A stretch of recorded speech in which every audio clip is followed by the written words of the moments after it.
नमस्कार, सुप्रभात। स्वागत आप सभी का सबरंग कार्यक्रम में। मित्रों, कभी कभी एकांत में जब हम बैठे हुए होते हैं या फिर यूं भी सारे दिन, आप थोड़ा विचार कीजिएगा, ज़्यादातर या तो व्यक्ति अपने अतीत में रहता है या अपने भविष्य में रहता है। अतीत ये हुआ, ये हुआ, ये हुआ, ऐसा होता तो ज़्यादा अच्छा होता, आदि आदि। और भविष्य कैसा होगा, क्या होगा, ऐसा ना हुआ तो कैसे होगा, आदि आदि। वर्तमान को छोड़कर अतीत या भविष्य। किसी ने बहुत प्यारी सी बात कही है, अतीत वह है जहाँ से हम जीवन जीने की शिक्षा लेते हैं और भविष्य वो है जहाँ हम इन शिक्षाओं का प्रयोग करते हैं। तो मित्रों, अतीत में चाहे कितनी भी बुरी बातें हुई हो, हम उससे शिक्षा लेकर के अपने भविष्य को उज्जवल बनाने का प्रयास करें। वर्तमान में ऐसा श्रेष्ठ कर्म करें उन शिक्षाओं के आधार पर कि हमारा भविष्य उज्जवल बनता चले, ना कि केवल पास्ट का रोना रोते रहें और भविष्य की अनिश्चितताओं को लेकर के चिंतित रहें। तो आपका भविष्य सुंदर से सुंदर हो, उज्जवल से उज्जवल हो। आप पास्ट की शिक्षाओं को भली भांति अपने जीवन में इस्तेमाल करते हुए आगे बढ़ें। इन्हीं सुंदर शुभकामनाओं के साथ आइए चलते हैं सुवाक्य की ओर। अगर आप सोचते हैं कि आप कर सकते हैं या नहीं कर सकते हैं, दोनों सही है। Henry Ford. मित्रों, हम सभी महान कार्य करना चाहते हैं, लेकिन अक्सर हम ये शब्द कहते हैं, मैं यह नहीं कर सकता। पर हमें बड़ा करने से कौन रोक रहा है?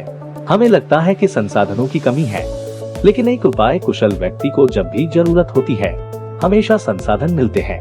उपाय कुशलता आती है अपनी क्षमताओं में दृढ़ विश्वास रखने से। एक बार जब मैं समझ जाता हूँ कि जो मैं चाहता हूँ उसे हासिल करने में भगवान और ब्रह्मांड मेरे साथ है, तो मैं 3 चीजों में भरोसा विकसित कर सकता हूँ। खुद पर भरोसा, भगवान पर भरोसा और इस तथ्य पर भरोसा कि विश्व नाटक हमेशा शुभ होता है। जब मुझे समझ आ जाएगा कि मैं कुछ भी कर सकता हूँ, तो मैं सफलता का सितारा बन सकता हूँ, क्योंकि मैं जिस चीज में विश्वास रखता हूँ वो हो जाएगा। मैं आत्मा हूँ और मैं परमात्मा की संतान हूँ। ये एक विचार अपने आप में विश्वास को बढ़ा सकता है और हमें महान उपलब्धि हासिल करा सकता है।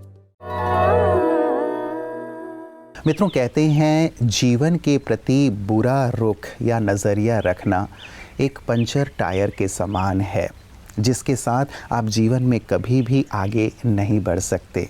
यदि आपकी मोटरसाइकिल या साइकिल का पहिया पंचर हो जाए, क्या आप आगे बढ़ पाएंगे? आपको ठहरना पड़ेगा, आपको रुकना पड़ेगा।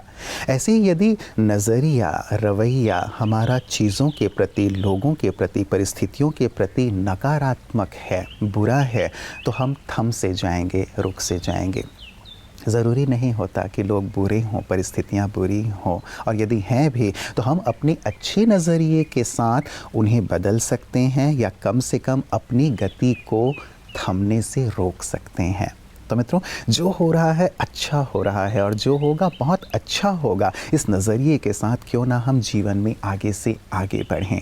आप पाएंगे कि ये नज़रिया आपके अंदर उत्साह भी कायम रखेगा और आपको सतत आगे भी बढ़ाएगा। तो आप निरंतर आगे बढ़ते रहें इन्हीं कामनाओं के साथ। आइए हम भी बढ़ते हैं अपने अगले सेगमेंट की ओर। ओम शांति। हमारी दादियाँ और नानियाँ बड़ी स्मार्ट थी।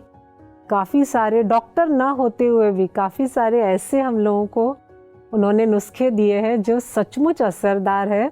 अगर हम उसको कोशिश करें तो 100% उसका रिज़ल्ट मिलता है। मैंने खुद अपने ऊपर ये सारे फॉर्मूले ट्राई किए।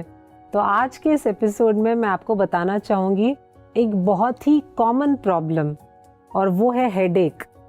तो हम कहते हैं भाई चश्मे का नंबर बढ़ रहा है, बहुत सारे अलग अलग रीजंस देते हैं, बट सर दर्द के 4 मुख्य कारण होते हैं। एक होता है एसिडिटी, इंडाइजेशन, सेकेंड है स्ट्रेस, तीसरा है हीट, बहुत ज़्यादा गर्मी की वजह से, और चौथा है कॉन्स्टिपेशन। तो एक एक के लिए कौन सा नानी का नुस्खा है आज हम समझते हैं। तो पहला, अगर एसिडिटी और इंडाइजेशन की वजह से आपको हेडेक हो रहा है तो उसके लिए बेस्ट नेचुरल रेमेडी है कि 1 ग्लास पानी में 2 हरी इलायची और एक छोटा सा पीस गुड़ डाल के आप रख दें और उसको 2 घंटे के लिए आप छोड़ दें। फिर इस पानी को आप सिप बाय सिप धीरे धीरे पीना। ये बहुत फैंटास्टिक रेमेडी है अगर आपको बहुत ज़्यादा हेडेक है और दूसरा जो हीट की वजह से, यानी कि आप गर्मी में धूप में बहुत चले गए, उसकी वजह से आपको बहुत सिर दुख रहा है, तो उसके लिए सबसे अच्छा तरीका है कि हम इसमें जो दालचीनी होती है वो दालचीनी को अच्छी तरह से उसका पाउडर बना के उसमें गुलाब जल मिला के हम अपने फोरहेड पे उसको लगा लें। लेकिन दालचीनी बहुत जलने लगता है तो उसमें आप सैंडलवुड का पाउडर यानी कि चंदन का पाउडर भी मिक्स करके लगा सकते हैं। तीसरा यानी कि कॉन्स्टिपेशन की वजह से अगर आपको हेडेक होता है तो उसके लिए सबसे अच्छा तरीका है जहाँ पर हम बीटरूट और ककड़ी का फ्रेश जूस बना के पीते हैं। उसको अच्छी तरह से छान के पीजिएगा। 10-12 दिन तक आप इस जूस को लेना, कॉन्स्टिपेशन एकदम क्लियर हो जाएगी। और चौथा है स्ट्रेस की वजह से अगर आपको सर दर्द हो रहा है तो उसके लिए सबसे अच्छा तरीका है सौंफ 2 चम्मच, थोड़ी सी मिश्री जो पत्थर वाली आती है जो धागे में बंधी होती है, उसको रात में आप 1 गिलास पानी में भिगा देना। सुबह उठकर आप आराम से खाली पेट में इस पानी को पीना और धीरे धीरे सौंफ को आप चबा के खाना। ऐसा 10-12 दिन करेंगे तो आपका स्ट्रेस की वजह से जो हेडेक है वो भी कम हो जाएगा। और इसके साथ साथ ऑफ कोर्स हेडेक है तो मतलब हम अपने ब्रेन की फंक्शनिंग को कहीं ज़्यादा तकलीफ़ दे रहे हैं, तो मेडिटेशन करना बहुत इम्पॉर्टेंट है। तो अपने लाइफ को मेडिटेटिव लाइफ स्टाइल में ज़रूर कन्वर्ट करें। Thank you. ओम शांति। मित्रों, जीवन में कभी कोई आपको अस्वीकार कर देता है तो आप इसे बुरा ना मानें, क्योंकि किसी ने बहुत प्यारी सी बात कही है कि हर एक व्यक्ति कीमती चीज़ों को नहीं खरीद सकता, इसीलिए वो उससे स्वतः ही दूर हो जाता है। आप बहुत कीमती हैं, आप बहुत बहुमूल्य हैं, ईश्वर के अनमोल रत्न हैं। आपकी कीमत इतनी ज़्यादा है कि शायद उसने उस कीमत को नहीं पहचाना और उस कीमत को चुका पाने में असमर्थ था, इसीलिए वह आपसे दूर हो गया। कई बार हम अस्वीकार किए जाने के कारण अपने अंदर निराशा का भाव ले आते हैं कि मैं शायद ठीक नहीं हूँ या उसने मुझे क्यों अस्वीकार कर दिया। नहीं, आप इस भाव को अपने अंदर लाएं कि आप बहुमूल्य हैं, आप बहुत कीमती हैं। इस सुंदर एटीट्यूड के साथ यदि आप जीवन में आगे बढ़ेंगे तो आप कभी थमेंगे नहीं, रुकेंगे नहीं, और यही सुंदर भाव हमारे अंदर आध्यात्म पैदा करता है।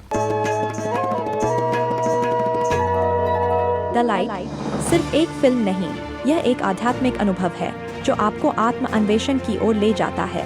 प्रजापिता ब्रह्मा कुमारीज ईश्वरीय विश्वविद्यालय के संस्थापक के जीवन पर आधारित द लाइट आपको परम प्रकाश से जोड़ेगी और आने वाली स्वर्णिम युग की दुनिया की तस्वीर दिखाएगी। इस फिल्म को गोवा के 54वें इंटरनेशनल फिल्म फेस्टिवल में भी चयन किया गया था।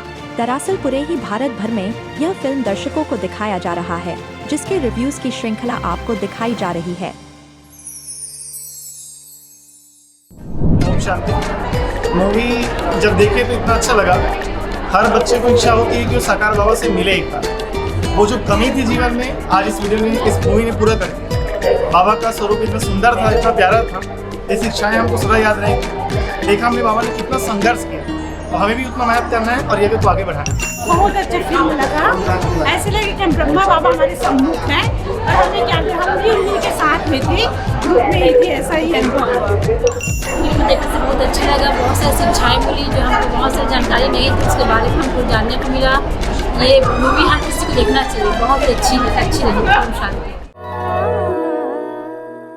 मित्रों, जिस तरह अंधेरा अंधेरे को नहीं मिटा सकता, सिर्फ रोशनी ही ये कार्य कर सकती है, वैसे ही नफ़रत से नफ़रत को नहीं मिटाया जा सकता, सिर्फ प्यार ही ये कार्य कर सकता है।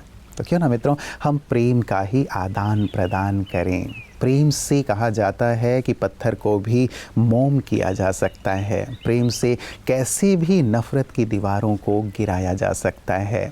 प्रेम का जो पाठ है वो हर व्यक्ति समझता है, और यही प्रेम का सुंदर संदेश, प्यार के सागर परमात्मा का सुंदर संदेश ब्रह्मा कुमारियाँ जन जन को प्रदान कर रही हैं। हर एक के हृदय में प्रेम का सुंदर जो भाव है वो जागृत कर रही हैं, ताकि नफ़रत दूर हो और सारे संसार में प्रेम की गंगा प्रवाहित हो। आइए देखें उनकी इन सुंदर सेवाओं को पीस न्यूज़ हाइलाइट्स में। ओडिशा के भुवनेश्वर स्थित ब्रह्मा कुमारीज अलारपुर शिव संदेश भवन में spiritual knowledge for peaceful and happy living विषय पर एक कार्यक्रम का आयोजन किया गया, जिसमें businessman, government servant, industrialist, leaders, social activists जैसे 15 लोगों ने भाग लिया। सेवा केंद्र संचालिका बी के तपस्विनी बहन ने सभी अतिथियों का स्वागत किया। तत्पश्चात बी के सुलोचना बहन ने अपने प्रेरणादायक अनुभवों से सभी को आध्यात्मिक मार्ग के लिए प्रेरित किया। इसके बाद बी के संतोष भाई और बी के दीनबंधु भाई ने पधारे अतिथियों को राजयोग की प्रदर्शनी भी समझाई।